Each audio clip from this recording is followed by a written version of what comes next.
Hello student, स्वागत है आप सभी लोगों का फिर से एक बार। आज हम लोग पार्ट 2 स्टार्ट करने वाले हैं। पार्ट 1 में आप सभी लोगों ने मोशन के बेसिक्स को स्टडी किया। वहाँ पर आपने distance, displacement, velocity, speed, scalar quantities, vector quantities ये सभी पढ़े और उसके साथ साथ हमने उसके कई न्यूमेरिकल्स भी किए। आज हम लोग इसका सेकेंड पार्ट जो हम शुरू कर रहे हैं, इसमें एक्सेलरेशन से हम चालू कर रहे हैं। और आप सब लोग हेडिंग लिख लीजिए, एक्सेलरेशन क्या होता है।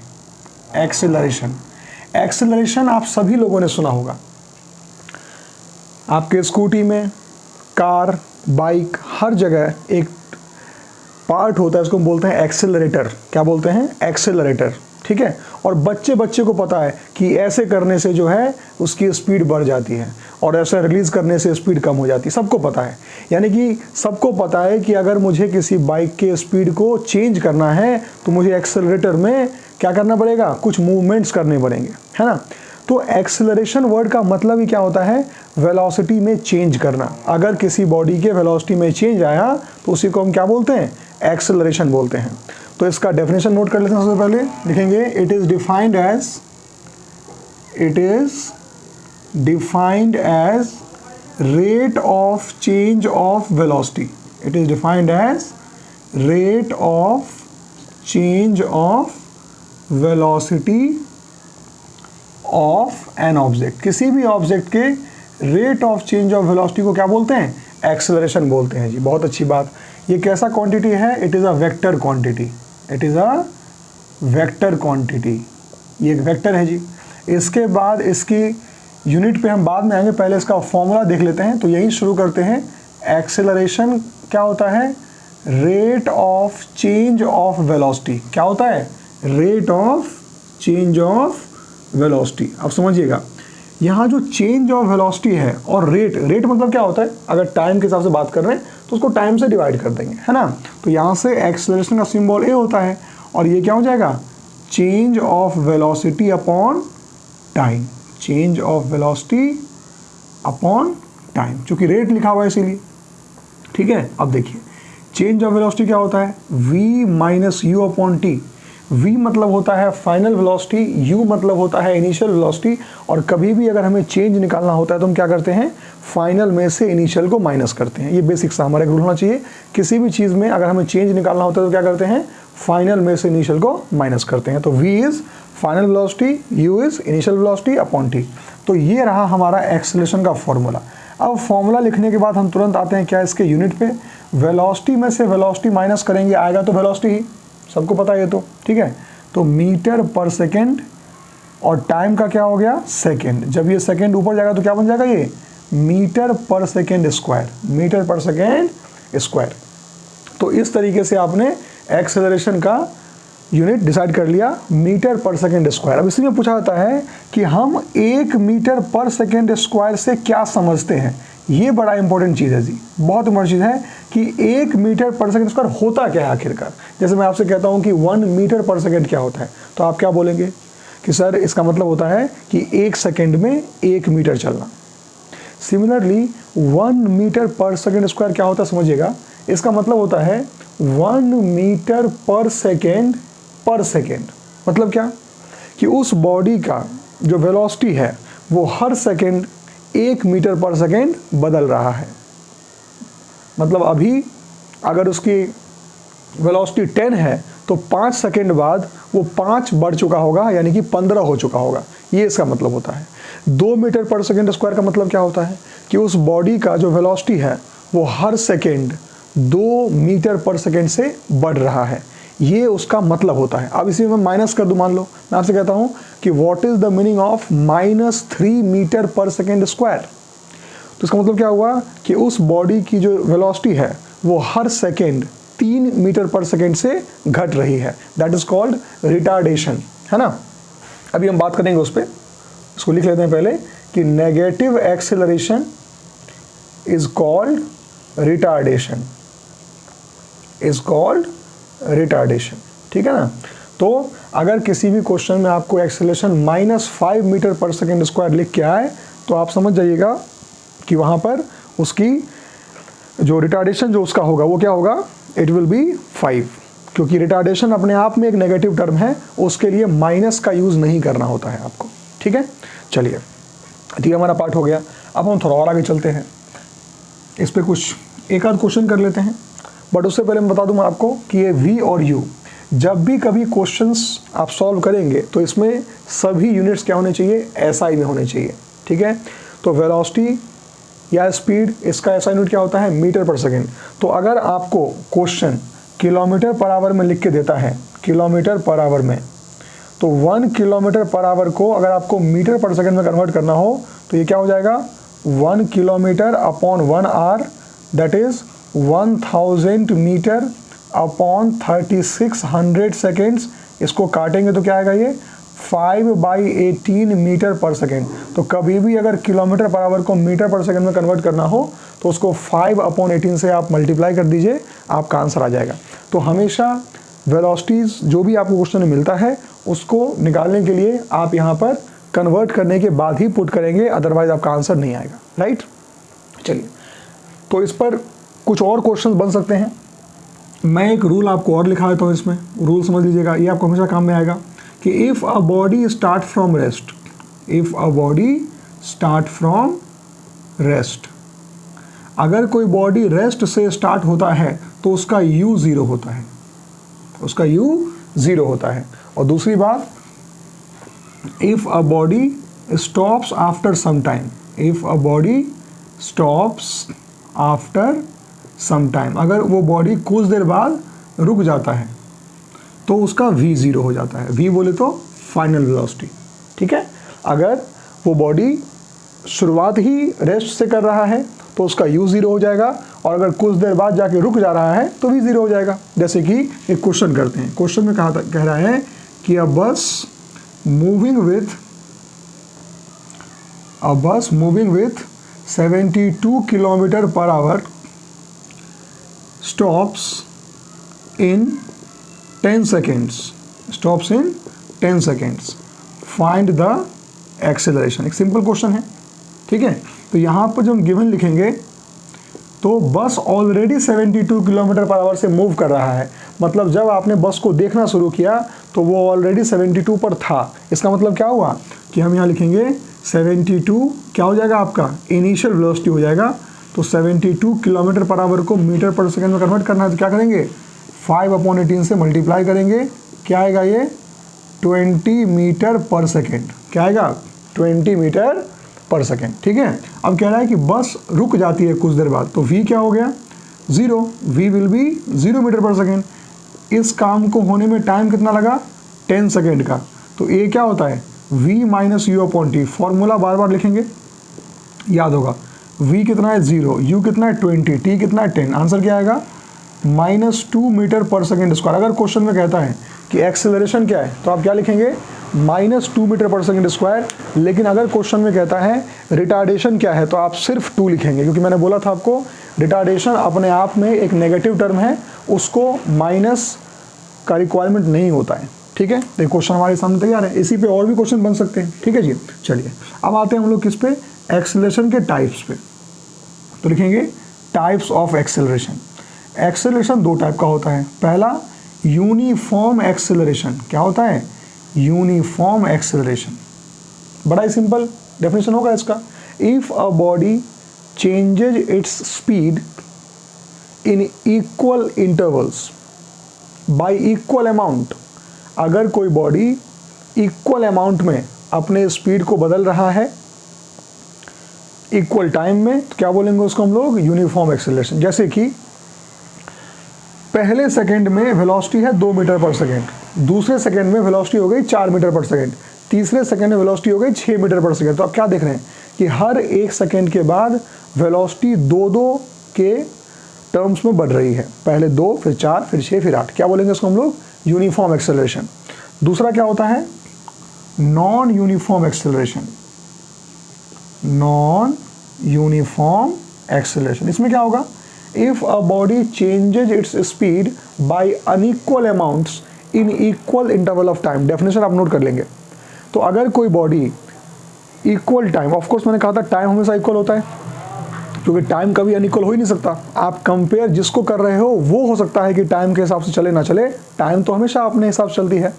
तो अगर कोई बॉडी पहले सेकंड में 2 की स्पीड पे है, दूसरे सेकंड पे उसकी स्पीड हो गई 8, तीसरे में स्पीड हो गई 9, फिर 7, फिर 6, फिर 25, ऐसे क्या है वो वेरी कर रहा है, जो रियल लाइफ में हम देखते हैं। आप कभी भी अगर साइकिल से निकलते होंगे कि हमें घूम लेते हैं, थोड़ा देखते हैं मार्केट में क्या क्या है, तो आप लगातार एक स्पीड से नहीं चलते हैं। आप देखते हैं कभी कि आपको ब्रेक लगाना पड़ता है, कभी आप देखते हो कि आपको टर्न लेना पड़ता है, वो भी वेलोसिटी चेंज होता है ना। अगर आप टर्न ले रहे हैं, सेम स्पीड से टर्न ले रहे हैं, तो भी वेलोसिटी चेंज होगा, उसको भी एक्सेलरेशन बोलते हैं। मैं आपको पढ़ाऊंगा जब यूनिफॉर्म सर्कुलर मोशन स्टार्ट करेंगे तब बताऊंगा मैं आपको, ठीक है। लेकिन हमने मेन चीज़ क्या ऑब्जर्व की, बताइए, कि अगर वेलोसिटी अनइक्वल अमाउंट में चेंज हो रही है, और ये होता है नॉर्मल जितने भी मोशंस हम देखते हैं वो सारे क्या होते हैं, नॉन यूनिफॉर्म एक्सेलरेशन वाले होते हैं, ठीक है। तो ये हो गए 2 टाइप किसके, एक्सेलरेशन के। ओके जी। अब एक्सेलरेशन पे बहुत सारे क्वेश्चन बन सकते हैं, जैसे कि यही क्वेश्चन था, इसमें अगर मैं टाइम को मिनट में लिखता तो आप उसको पहले सेकेंड में कन्वर्ट करते और फिर आगे बात करते, ठीक है। चलिए इसके बाद हम और आगे चलते हैं। इन दोनों काइंड ऑफ एक्सेलरेशन का हमें ग्राफ भी पढ़ना है, जो हम लोग अब आगे आने वाले टॉपिक में यानी कि ग्राफिकल एनालिसिस ऑफ मोशन में स्टडी करेंगे। तो हमारा अगला हेडिंग वही है, ग्राफिकल एनालिसिस ऑफ मोशन। डाल लीजिए heading, graphical analysis of motion. हमें पूरे 9th क्लास में जो है 2 तरीके के ग्राफ्स पढ़ने हैं, एक है dt ग्राफ और दूसरा कौन सा है, vt graph. dt stands for displacement time graph and vt stands for velocity time graph. होने को एक्सेलरेशन टाइम ग्राफ भी होता है, लेकिन हमें उसको नहीं पढ़ना है, ठीक है। लेकिन अगर आपने दोनों ग्राफ्स अच्छे से सीख लिया तो AT ग्राफ भी कोई बड़ी चीज़ नहीं है। तो बिफोर वी स्टार्ट ग्राफ, हमें ग्राफ को एक तरीके से समझना होगा कि ग्राफ एक्चुअली बताता क्या है, जो ग्राफ है वो क्या बताता है। तो ग्राफ 2 वेरिंग क्वांटिटीज़ को बताने का, एक्सप्लेन करने का एक सबसे सिंपलेस्ट वे है। जैसे कि अगर टाइम को और डिस्टेंस को हमें रिप्रेजेंट करना हो, तो कितने टाइम में कितना डिस्टेंस बॉडी ने कवर किया है, इसको हम लिख के ना बताने के बजाय हम उसको क्या करते हैं, एक ग्राफिकल वे में रिप्रेजेंट कर देते हैं। इससे सामने वाला समझ जाता है कि कैसे कैसे वहाँ पर टाइम और डिस्प्लेसमेंट में बदलाव आ रहा है। तो ग्राफ का यही मतलब होता है, ठीक है। तो हमें जो ग्राफ पढ़ना है, 2 ग्राफ पढ़ने हैं हमें। सबसे पहला ग्राफ मैंने क्या बताया आपको, displacement time graph, displacement time graph. चलिए अब इसके बाद जो दूसरा ग्राफ पढ़ना है हमें, मैं आप दोनों को एक ही सा बता देता हूं ताकि आप भी इसको ऐसे ही नोट कर लें, ठीक है। सेकेंड ग्राफ जो हमें पढ़ना है वो है velocity time graph, velocity time graph, ठीक है। बहुत सिंपल टॉपिक है, समझिएगा इसको। तो डिस्प्लेसमेंट टाइम ग्राफ जो है, यहाँ पर जो ग्राफ बनाएंगे तो उसमें 2 एक्सिस होते हैं, एक्स एक्सिस और वाई एक्सिस। तो एक्स एक्सिस जो होता है वहाँ पर हम टाइम को दिखाते हैं और वाई एक्सिस पे डिस्प्लेसमेंट को दिखाते हैं, और यहाँ पर वाई एक्सिस पे वेलोसिटी को दिखाते हैं। ये हमारा स्टैंडर्ड होता है, ठीक है। तो यहाँ पर आप लिख लेंगे कि एक्स एक्सिस पर हम क्या दिखाएंगे, टाइम को दिखाएंगे, और वाई एक्सिस पर हम किसको दिखाएंगे, डिस्प्लेसमेंट को। सादगी तो हमारी जरा देखिए। ओके, अब यहां बताइए क्या करेंगे, एक्स एक्सिस पर किसको दिखाएंगे, टाइम को दिखाएंगे, और वाई एक्सिस को दिखाएंगे वेलोसिटी को। दोनों को चलते हैं लेके पैरेलल। ओके,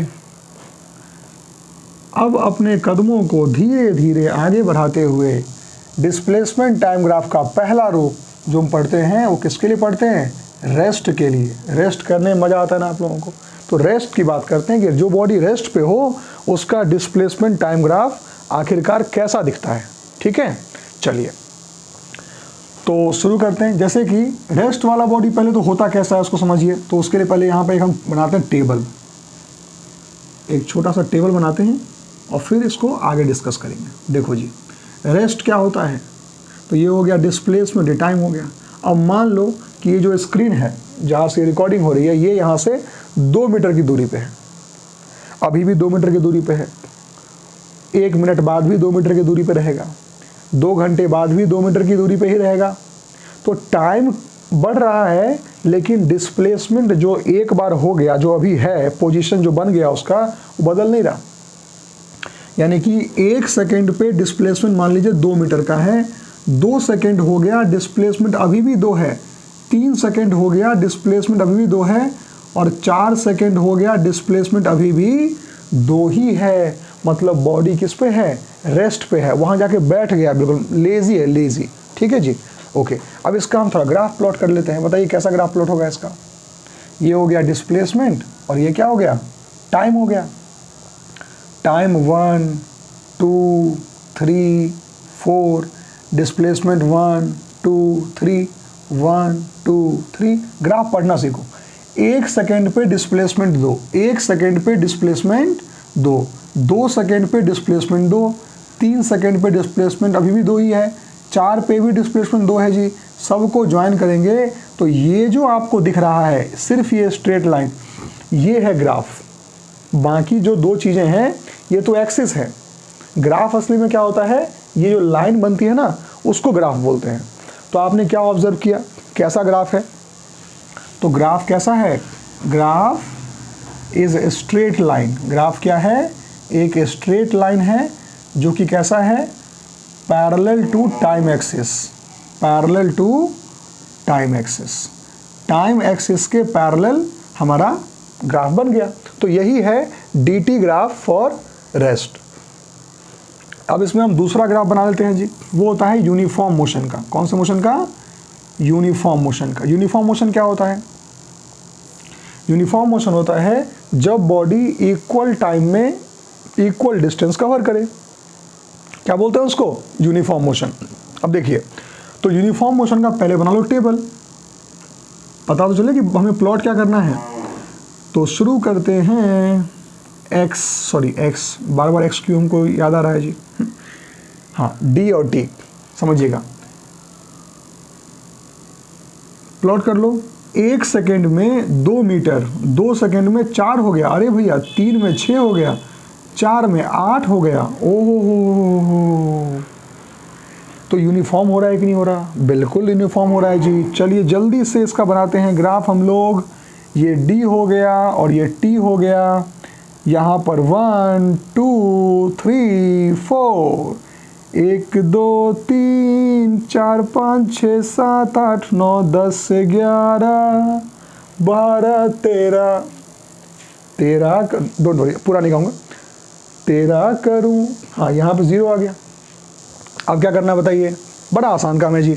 हमें क्या करना है? यहाँ पर 1 सेकेंड में 2, 1 सेकेंड में 2। अरे भाई ये तो थोड़ा सा डेटा में गड़बड़ हो गया जी, तो डेटा थोड़ा बदल लेते हैं और इसको हम 2 4 6 8 कर लेते हैं। सॉरी, मैंने आपके नोट्स में थोड़ा सा काटा पीटी करवा दिया जी, है ना। 1 पे 2, 2 पे 4, क्या ये ऐसा बनेगा मेरे यार? ऐसा बनेगा? बढ़िया, देखो ऐसा लाइन बन गया। तो यहाँ क्या लिखेंगे? Graph is a straight line. Graph कैसा है? स्ट्रेट लाइन है, inclined to time axis. Inclined to time axis. Inclined समझते हो? एक ढलान पे होना। अभी बात करेंगे इंक्लाइंड पर, डिटेल में बात करेंगे कि स्लोप क्या होता है, एक नई चीज़ है। ठीक है, तो ग्राफ कैसा होगा? होगा तो स्ट्रेट लाइन ही, लेकिन पैरेलल नहीं होगा। कैसा होगा? इंक्लाइंड होगा। ये एक नई बात सीखी हमने। अच्छा जी, अब आते हैं हम लोग तीसरे ग्राफ पर, मतलब इसी डिस्प्लेसमेंट टाइम ग्राफ का ही तीसरा सेगमेंट उठाते हैं, और वो क्या होगा? Non uniform motion. कौन सा मोशन? Non uniform motion. अच्छा, नॉन यूनिफॉर्म मोशन का पहले तो डेटा तैयार कर लो कि आखिरकार ये दिखता कैसा है, फिर तो उसको प्लॉट करेंगे, कुछ पता तो चले उसके बारे में। अच्छा, ये d हो गया और ये t हो गया। 1 2 3 4, 1 सेकेंड में 2 मीटर चला। अब पता नहीं क्या दिख गया उसको, दूसरे सेकंड में सामने कुछ काम की चीज़ दिख गई होगी तो तेज हो गया, 10 चला गया। अरे बाप रे। फिर तीसरे सेकंड में 11 और चौथे में 12, नहीं हुआ कुछ काम का। देखो ऐसे अजीब सा नहीं हो गया? देखो पहले सेकंड में 2, फिर अचानक से 8, फिर 1 हो गया, तो ये क्या हो गया, नॉन यूनिफॉर्म हो गया। तो जब आप इसका ग्राफ प्लॉट करेंगे, जैसे कि हमने इसका ग्राफ प्लॉट किया, सपोज ये 4 सेकंड का कर लेते हैं, 1 2 3 4 2 4 6 8 10 12 बना लिया, थोड़ा कम हो गया, ठीक है चलेगा, कोई दिक्कत नहीं है। हाँ अब देखिए आगे, तो पहले सेकंड में 2, बहुत बढ़िया, दूसरे में 10 हो गया, और तीसरे में 11, और चौथे में 12। तो ये ग्राफ लाइन कुछ ऐसा बन गया। कैसा है ये, कर्व्ड लाइन है। तो क्या लिखेंगे, graph is a curved line, graph is a curved line. अब ये बात, ये जो ग्राफ की बातें हैं ना, ये भी आप ध्यान रखेंगे। आपको क्वेश्चन में अगर पूछ दे कि ग्राफ कर्व्ड लाइन है तो कौन सा मोशन होगा, तो तुरंत आपको बोलना पड़ेगा कि भैया ये नॉन यूनिफॉर्म मोशन होगा। ये ध्यान रखिएगा आप, है ना।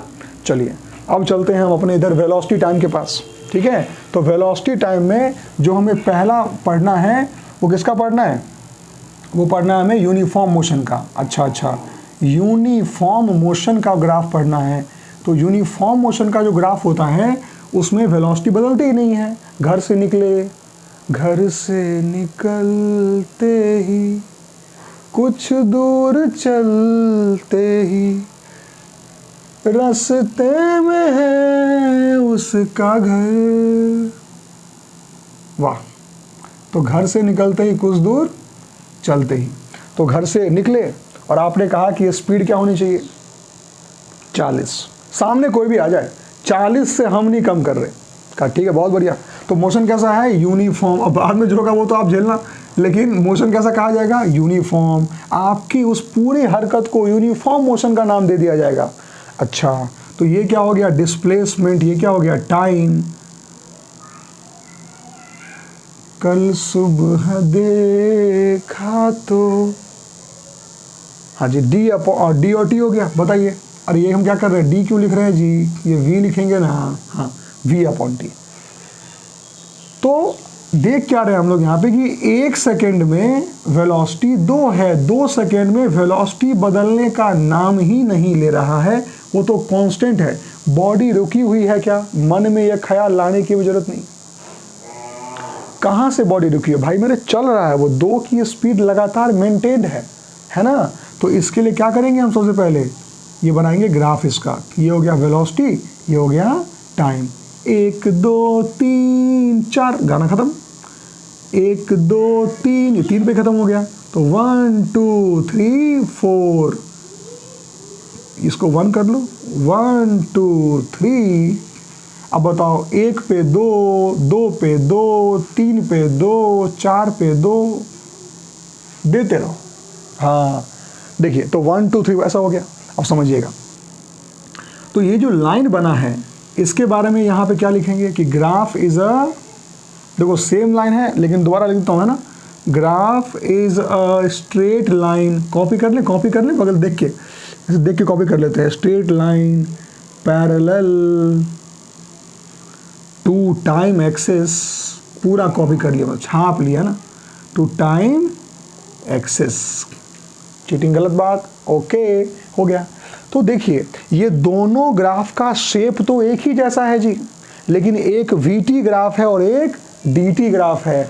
मतलब वीटी ग्राफ में यूनिफॉर्म मोशन का वैसा ही ग्राफ बनता है जैसा डीटी में रेस्ट का बनता है। बातें आप खुद ही रिलेट कीजिए, मेरा काम है आपको कंसेप्ट सिखाना, ठीक है। आते हैं नंबर 2 पर। तो अब इसमें पढ़ेंगे इसके बारे में, यूनिफॉर्म एक्सेलरेशन के बारे में। किसके बारे में पढ़ेंगे, यूनिफॉर्म एक्सेलरेशन। तो देखो, यूनिफॉर्म एक्सेलरेशन मैंने सिखाया था आपको क्या होता है, जब बॉडी की वेलोसिटी इक्वल टाइम में इक्वल अमाउंट से बढ़ती जाए। मतलब क्या, ये वेलोसिटी और ये टाइम। तो अभी वेलोसिटी कितना है, 1 सेकंड पे 2, 2 सेकंड पे वेलोसिटी हो गई कितनी, 4, और 3 पे वेलोसिटी क्या हो गई, 6। मतलब कि हर सेकंड बॉडी का वेलोसिटी जो है 2 मीटर पर सेकंड से बढ़ रहा है, यानी कि 2 मीटर पर सेकंड इसका एक्सेलरेशन है इसके अंदर। जल्दी से इसका ग्राफ बना लेते हैं जी, देर ना हो जाए कहीं, देर ना हो जाए, ठीक है जी। तो देखिए 1 2 3, 1 2 3, 2 4 6 ओके 1 2 3 बढ़िया सेट कर दिया हमने। 1 पे 1 2 पे 2 ऐसे बना लो ना, ऐसे ये दिखा देते हैं कभी कभार, नहीं तो कोई दिक्कत नहीं है। तो क्या देखा आपने, यही बात कॉपी करेंगे। क्या कॉपी करेंगे बताइए कि graph is a straight line inclined to time axis, inclined to time axis। और तीसरा कौन सा आएगा, तीसरा कौन सा आएगा बताइए, नॉन यूनिफॉर्म एक्सेलरेशन का। किसका आएगा, नॉन यूनिफॉर्म एक्सेलरेशन। ये वही है जो हम रियल लाइफ में करते हैं, कभी स्पीड बढ़ाए, कभी घटाए, कभी कम बढ़ाए, कभी ज़्यादा बढ़ाया, कभी कोई बगल में आके रेस करना शुरू कर दिया। नो, ओवर स्पीडिंग गलत चीज़ है, नहीं करना चाहिए। कभी करते हैं तो क्या होता है, तुरंत स्पीड बदलते हैं, उसका तो कैसा मोशन होता है, वो नॉन यूनिफॉर्म एक्सेलरेशन का होता है। तो पहले तो उसका हम बना लेते हैं डब्बा। डब्बे में क्या है, डब्बे में देखते हैं क्या है। तो डब्बे में v और t मिला। पहले सेकंड पे इसकी वेलोसिटी हो गई 3, दूसरे सेकंड में वेलोसिटी हो गई 4, तीसरे पे वेलोसिटी कितनी रही 4, और चौथे पे वेलोसिटी हो गई 8। अजीब सा है जी, देखो अजीब अजीब, पहले 1 बढ़ा, फिर बढ़ा ही नहीं, फिर 4 बढ़ गया, नॉन यूनिफॉर्म है। जल्दी से इसका ग्राफ प्लॉट कर लेते हैं। तो जब इसका ग्राफ प्लॉट करेंगे तो ये हो जाएगा वेलोसिटी, हो जाएगा टाइम, 1 2 3 4, 2 4 6 8, तो 2 4 6 8, 1 2 3 4। तो 1 पे कितना 3, तो बीच में कहीं पे होगा यहाँ पे। 2 पे कितना है 4, तो 2 पे 4 तो कुछ यहाँ पे होगा। फिर कहता है 3 पे 4 वहीं रह गया, और 4 पे 8 हो गया। अरे ये क्या बात है जी, तो ऐसा बन गया ये। तो कैसा लिखेंगे, graph is a curved line, graph is a curved line. तो ये जो पूरा आपने पढ़ा है ये क्या है, ये ग्राफिकल एनालिसिस ऑफ मोशन है, ठीक है। अब इसके अगले वीडियो में हम लोग देखेंगे कि किस तरीके से दोनों जो हमारे दोस्त नए जो जिनको हमने जाना है अभी, ये दोनों आपको कैसे हेल्प करते हैं। dt ग्राफ आपको वेलोसिटी निकाल के देगा, ये जो vt ग्राफ है ये आपको एक्सेलरेशन और डिस्प्लेसमेंट निकाल के देगा। ये कैसे कैसे डिस्प्लेसमेंट और एक्सेलरेशन देता है, और ये dt ग्राफ किस तरीके से वेलोसिटी देता है, उसमें स्लोप क्या होता है, और उस पर न्यूमेरिकल्स कैसे कैसे सॉल्व होते हैं, ये सब बातें हम अपने अगले वीडियो में करेंगे। यहाँ तक आप नोट कर लीजिए। और आपका बहुत बहुत धन्यवाद हमारे चैनल को प्यार देने के